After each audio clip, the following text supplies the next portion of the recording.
Today I come to you, Internet, with another review. Not of 4th edition this time. Weird. This is my 4th edition reviewing wall, right? I'm not in my car. Must be 4th edition time. Nay, nay. Today I have a surprise for you. I'm going to be talking about a 5e product that I like. I know, it's off-brand, but this is how it is. This is the way that the world works. Sometimes there are exceptions. This is actually a product, and I have it right here on my lap is what I'm looking at. This is actually a product that I am a little bit irked that it even exists. I have talked about this a bit in the past in one of my other videos about related topics.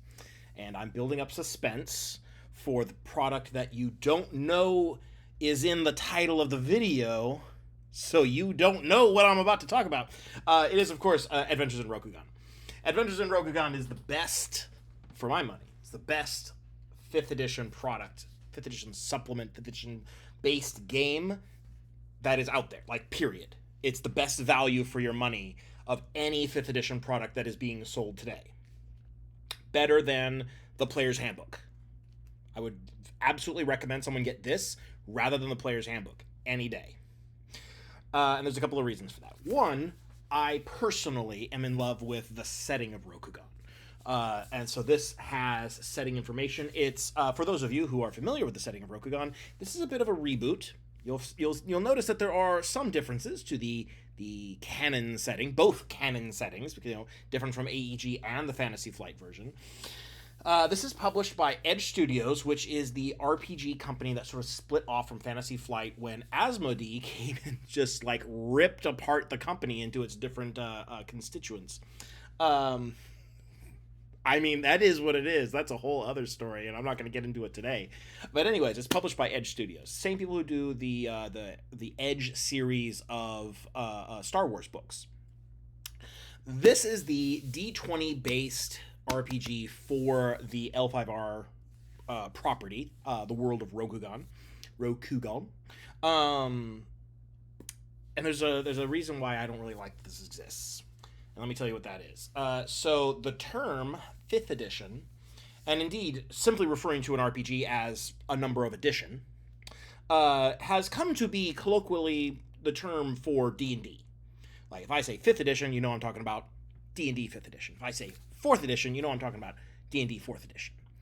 Well, D&D is not the only game that has editions, right? RPGs kind of have a tendency, like successful RPGs have a tendency to do that. They'll realize, like, the rules will reach their natural conclusion where they can't really expand on it very much. There's obvious holes from, things that they didn't foresee when they were first creating the game. And so they're going to take a fresh start, revamp the rules or reinvent them entirely, make a new edition, and continue the storyline or reboot the storyline or what have you. Same story, same setting, same themes, same type of game, brand new mechanics, new edition.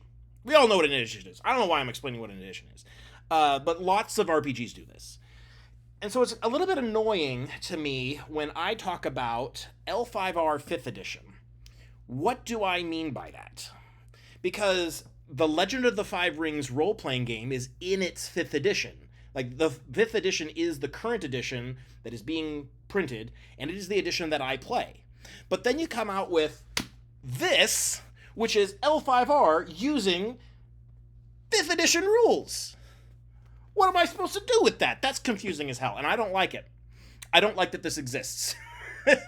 That on top of the fact that I don't think that the D20 system is a particularly good fit for most things, but in particular, not this setting. Because this setting is, it's defined by its intrigue, it's defined by its deep samurai drama storylines, intricate characters and political landscapes, not by mindless hack and slash and dungeon crawling, which seems to be what the D20 engine is mainly for. All of that said, this is the best 5th edition supplement I've ever seen. Let me tell you why. I'm gonna crack this tome open, and we're gonna kind of go through the table of contents, and I'm gonna tell you why it's so good. It's between pages. I could have had it bookmarked. Could have. Didn't. All right. So this is the table of contents, and you'll notice first off that the last page number indicated is 420. It's 420, bro. It's 420. No, it's over 400 pages of content. Over 400 pages. This is a thick book. Look at that. Look at that. That's thicker than my thumb. It's a massive tome. It's, I think, man, I don't want to necessarily go on record for this. I think it might be actually bigger than the Player's Handbook, which is impressive considering that it comes with new classes, new races, a whole new technique system. It comes with an adventure. It comes with setting information. It comes with new backgrounds. Like, there's this massive, dense content in here. They don't mess around with this. So we're gonna go through the table of contents that I had open a moment ago, and I have to search for it now. So after the introduction, there's a map of Rokugan, factions of Rokugan, cosmology of Rokugan. So this is the setting information, just a basic overview of the setting, not getting too deep into it. Right after that, you get into choosing a species. This has one. I'm not going to include human because it's just a human. But after that, you have 1, 2, 3, 4, 5, 6, 7 different new races. One of which is called Unique Existence, and it's basically make your own race. 7 new races. That's a lot. Most campaign setting books don't come with that much. And then you have classes. 1, 2, 3, 4, 5, 6, 7 new classes. 7 new classes, including multiple new martial type classes that engage with this book's new martial technique system. Which is so cool. And it's actually not even the only new technique system in the book. They actually have a thing for the courtier class, which, by the way, let me just go ahead and open this up while I'm talking here. Massive, beautiful artwork. If that's the kind of thing you enjoy, you will not be disappointed in this. The artwork in this is just so it's so striking. Look at these guys. There's a class called the Courtier that is about like political maneuvering, and oh my gosh, look at that. The Bushi, Bushi being the Japanese word for warrior. This is your generic fighter type class. Like, this is their equivalent of the fighter. And by the way, in that regards, for compatibilities purposes, it recommends not using content from other D&D books. You can, of course, because it is the same system, so technically they are compatible, but it recommends not, both for thematic reasons and because these aren't balanced against like you can't just bring a wizard into this world and expect there to like that to work. Wizards wreck everything. That's just the state of the game, right? So it recommends that you stick to just these classes, just these races, just these backgrounds, etc. Because they are meant to be played together. So the Bushi is your general warrior type. They really lean into the new technique system, generating focus points to spend on martial techniques. And inflict a lot of conditions, and they're really tough. They actually have a D12 hit dice with armor proficiencies, and yeah, they're really cool. And then you have the Duelist. The Duelist really specializes in one-on-one combat. There's actually a new dueling system in this book. Like, I can't tell you how many new like mechanics and subsystems there are in this book, which is kind of to be expected considering how like removed from normal D&D this setting is. It's just like, if you want new mechanics, this is the book to get. Because the Duelist interacts with the new dueling system, which is a way to kind of get your way in Rokugan. Like, you can absolutely duel in place of having a good argument. You can manipulate people and factions and the politics of the situation to allow you to duel someone and get your way because of that. And then we get into maybe my favorite art in the entire book, the Courtier. Look at this guy, those striking reds and yellows. I love this specific art. The Courtier is your social manipulator. They get intrigue dice that they can use on flourishes, which are like social techniques. They can find clues during investigations, use those to power their abilities. It's like you'll never see a class like this in a normal D&D book, right? Um, and then we get into the shinobi. It's not a ninja. Shinobi don't exist actually, so this can't be real. They are, of course, like you can immediately draw the parallel to the rogue, and indeed they get something called merciless strike, which scales up as they level. The cool thing about this mechanic, and this is one of my favorite mechanics out of this game, their merciless strike, the sneak attack equivalent, scales up based on the number of conditions on their target.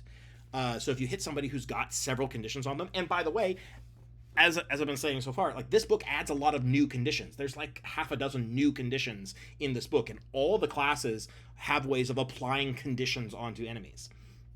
So every condition multiplies the number of dice you roll for the merciless strike. And then, of course, you have like ninja tools that are a more limited use thing that you can do independent of everyone else. And you get like roof running and stuff like that. It's such a cool ability. You have like the crescent slash that shows you here, like the diagram of like what spaces it affects. And of course, each one of these has subclasses as well. You have the techniques and the diagrams, like this cone attack, which is for throwing inflammatory powder. It says like literally like pocket sand. You have the ritualist. This is your basic magic user. Only they don't have spell slots. They have favor that they spend on invocations to entreat the spirits to perform the magic that they want, because that's how Rokugani magic works. You call on elemental spirits. You ask for a favor, and if you provide the correct sacrifices and you supplicate yourself to them, they will do the magic that you're asking them to do. And so you have different tiers of invocations. You have some favor that you can spend, but you actually get bonus favor based on the situation. Like if you have an appropriate sacrifice, if like the weather conditions are right, if you're indoors or outdoors, depending on if you're near water for water invocations, because the magic in this is very elemental based. The 4 classic elements: water, fire, earth, and air, and then the 5th element is void. Those are the 5 elements that referenced in the Legend of the 5 Rings, which you can see diagrammed here. So the Ritualist is a whole new magic system, just like, because they could have used spell slots. It wouldn't have made much sense, but they could have used spell slots. They could have gotten away with it, and we would have all just shrugged and said, that's how D&D magic works. No, they went and invented a whole new magic system for this. You have the Pilgrim, which is your sort of monk-based monk type character. They have like a yin and yang track that you can go up and down on and get benefits based on where you are on the track. That's super cool. That's a really cool idea. I've stolen that idea for a number of games. That is such a fantastic idea. And then you have the acolyte, which is sort of the more spiritual side of the monk, less like Haya Kung Fu, and more like well, I guess there's a little bit of that apparently. But yeah, these like there's so many like really really cool ideas in these classes. It's just amazing how much creativity is in here. Like there's more creativity in that one chapter than in all the Wizards of the Coast books that they've put out over the last 10 years. I'll die on that hill. You have a list of backgrounds. Most of them are clan based, but some of them are based on like where you grew up, if you're not from one of the major clans. It's got a mechanic for leveling up your weapons, armor, and other gear based on the things that happen to you. So if you deal so much damage with a weapon, your weapon can like level up and gain an enhancement bonus and additional properties. If you take enough damage while wearing armor, your armor can awaken and become more powerful.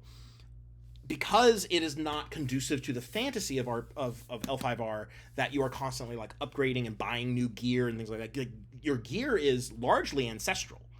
You keep it with you because it has value to your family and to your clan. You're not swapping it out for something that's better.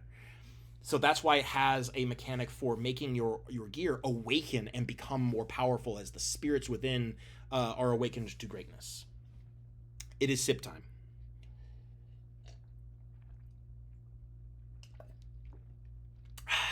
Yes.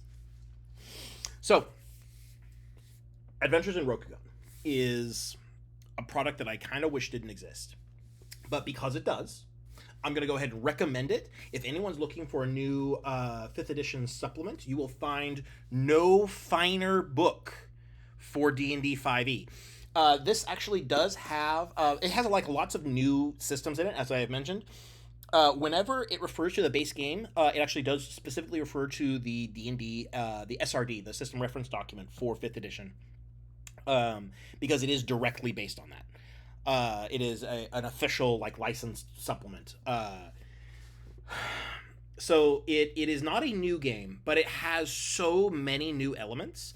In addition to just having a whole ass adventure in the back here. Look at this. So it's got the Atlas here. It's got the Atlas, and then it's got A Grim Inheritance. It's chapter 4. So this is actually, they kind of split it up into 2 books. Book 1, Player Resources, and Book 2, Setting Resources.